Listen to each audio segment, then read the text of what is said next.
Hi guys, this is our last part of our notes we're going to take for our inverses. Today we're going to do rational and absolute value inverses. So first thing you can do is go ahead and put your title at the top of your paper, notes rational and absolute value inverses. Then you don't have to write down the essential question, but what we want to be able to answer at the end of our notes is how do you find the inverse of a rational function? How do you find the inverse of an absolute value function? So a rational function is where you have a fraction with x's in the top and or in the bottom at least. So we're going to write down a bunch of steps. And these are going to help you when you're working through your problems. So our first step is to go ahead and switch x and y. You guys remember that f of x is your y. Step 2, you're going to go ahead and move any adding or subtracting outside the fraction.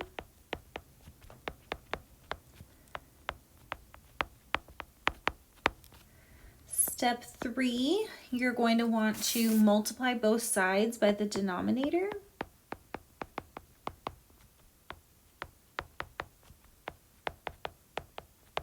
This will cancel the fraction. There will no longer be a fraction here.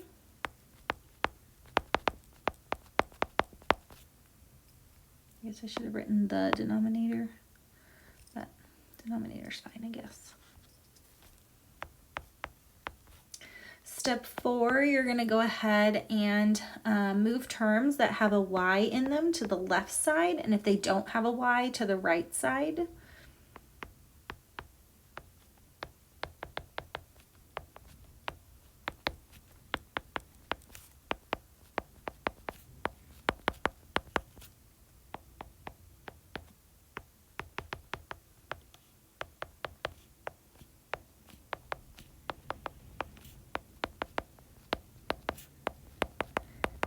Step 5, you're going to go ahead and factor out a GCF on the left side, a GCF of y.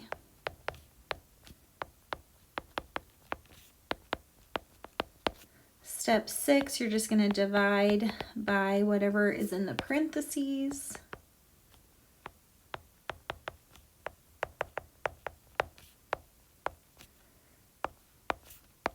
On the left.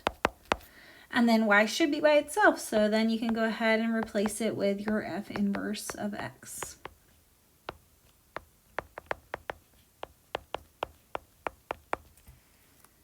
We're also going to write down our steps for absolute value inverses, and then we'll go do all of our examples. So absolute value inverses, I guess not as many steps. Absolute value inverses, the first thing you're going to do again is just switch x and y.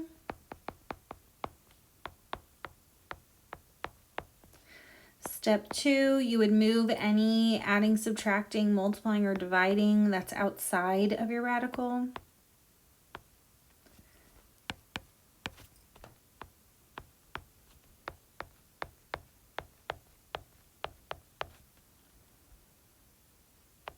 Not radical, outside the absolute value bars.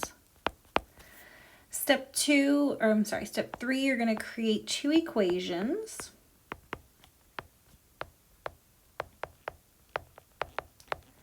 The first one is going to be exactly the same, just drop the bars.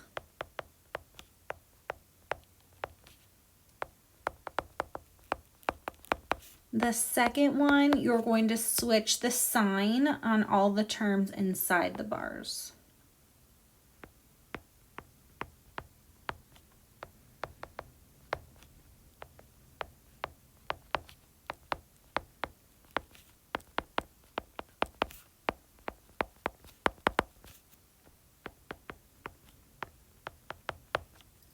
Step 4, you're just going to solve for y in both equations.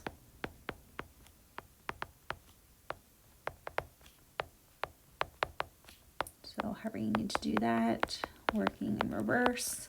And then step 5, you can go ahead and just use f inverse notation.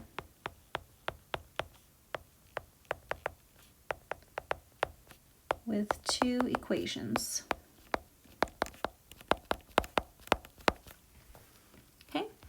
All right, so those are our steps. We're going to take one picture of this. We're going to go do a couple of our own examples for each of them, and then we'll do 2 from our workbook. So this one we're going to go ahead, and our example says f of x equals x plus 3 over x minus 3. So this is the rational expression. So we're going to follow all those steps that we wrote down on the other page. So write down your example. All right, so step 1 is to switch x and y. So I get x equals y plus 1 over y minus 3. Step 2, I'm going to go ahead and move anything that's outside the fraction. There isn't anything outside the fraction, so I don't have to worry about that. Step 3, I'm going to multiply both sides by the denominator. So my denominator is y minus 3. My pen's skipping a lot. Multiply both sides by y minus 3. So it cancels over here on the left. On the right hand side, y minus 3 times x is going to turn into xy minus 3x, because y times x is xy. We go in alphabetical order. Negative 3 times x is negative 3x. And on the right hand side, I have y plus 1. Step 4 says move terms with a y to the left side. So see how this one has a y? We want it on the left. See how this one does not have a y? Then we want it on the right. This one has a y, so we want it on the left.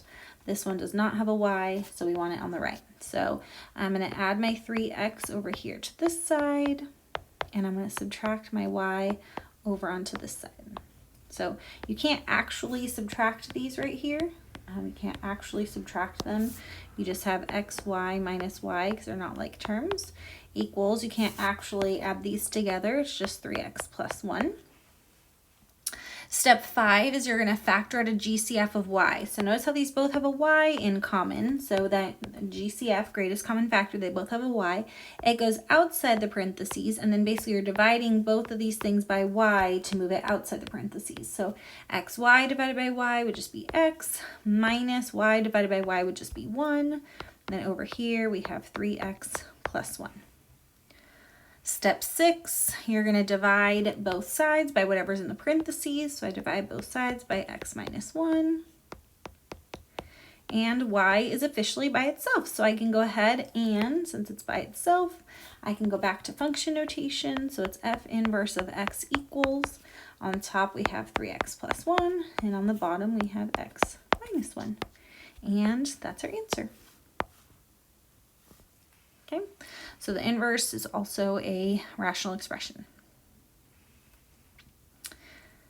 All right, let's do an absolute value function now. So again, on the same paper, we're going to do g of x equals the absolute value of 4x minus 7. So that's what those little bars are right there, is absolute value bars. So we're going to follow those steps that we wrote down. So the first step is to switch x and y. So I switch them, I get x equals absolute value of 4y minus 7. Step 2 was to move anything that was outside the bars. Here's the bars. There's nothing on the outside, so I don't have to worry about that for this problem. Step 3, you're going to create 2 equations. Okay, so I'm going to create 2 equations. The first one is going to be exactly the same. I'm just going to drop the bars. So exactly the same. I just dropped the bars. So x equals 4y minus 7. The other one, you're going to start off the same, x equals, but my 4y is going to turn negative, and my negative 7 is going to turn positive. I changed the sign on both of my functions. Now I'm just going to go ahead and solve for y separately in both equations. So to get y by itself, I'm working in reverse. I'm going to add 7 to both sides. X plus 7 equals 4y. Then I have to divide both sides by 4. Since neither of these things can be evenly divided by 4, I'm just going to write it as one big fraction. Y is officially by itself, so f inverse of x, I get x plus 7 over 4. And we're going to have a second one, okay, that was the first one, y is officially by itself, so that was the first part. Then the other equation, I'm going to go ahead and work backwards. I'm going to subtract both sides by 7. And get x minus 7 equals negative 4y. Then to get rid of that negative 4, I'm going to divide everything on this side by negative 4. cancels. Y is by itself, but since I'm dividing by a negative, my x is going to turn negative and my 7 is going to turn positive and negative. So there's only 3 pieces. We don't want 2 of them to be negative, so we would write like negative x plus 7 over 4 like that. I should have written it further down. So negative x plus 7 divided by 4. So I distributed x divided by negative 4 is negative, turn to negative, and then a negative divided by a negative is going to turn that piece positive. And that's my answer. We're going to do 2 more. They're from our workbook. We're going to do 1 more of each. So I'm going to do the absolute value one again. So I want you guys to turn your workbooks to page 20, unit 4A, page 20. And we're going to do example 3. So unit 4A, page 20. We already did example 2 and 4 yesterday. So now we're going to do 1 and 3. So it says example 3, find the inverse of the absolute value function, absolute value of x plus 2 if it exists, and determine the domain and range of the inverse. And we're not going to do that part. I'm not going to have you guys do that part in your homework. You can cross that part out. Okay, so step 1 is to switch x and y. So I get x equals absolute value of y plus 2.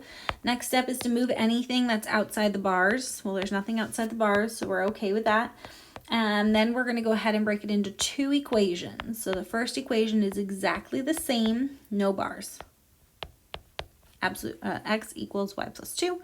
The other one you're going to do starts off the same, x equals, but then the pieces in the bars are going to switch signs. So my y becomes negative y and my 2 becomes negative 2. So if it was positive, turns negative. If it was negative, turns positive. Then I'm just going to solve each equation separately. So this one's a pretty easy one. I'm going to subtract 2 on both sides. So I get x minus 2 equals y. Over here, I'm going to add 2 to both sides. I get x plus 2 equals negative y.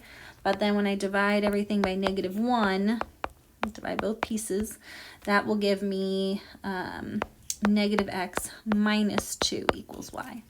So once y is by itself, I can go to my function notation. So I have x minus 2 and negative x minus 2. And that's it.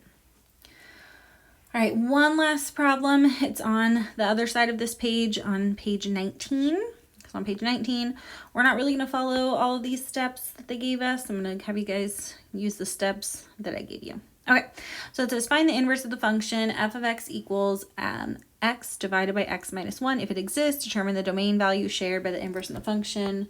We talked about one-to-one function stuff yesterday, but we're not going to do that part in our notes today.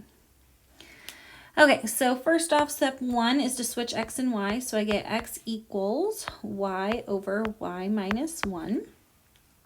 Step 2 would be to move anything that's outside the fraction, but there's nothing outside, so we're going to jump to step 3 where we multiply both sides by whatever's in the denominator. It cancels. And then I have to distribute. So I get y times x is xy, negative 1 times x is negative x, equals y. Step, Step 4 is to move any terms that have a y to the left. And if it doesn't have a y, it stays on the right. So this one has a y, so it's going to be on the left. This one doesn't, so I'm going to move it to the right. I'm going to add x to both sides.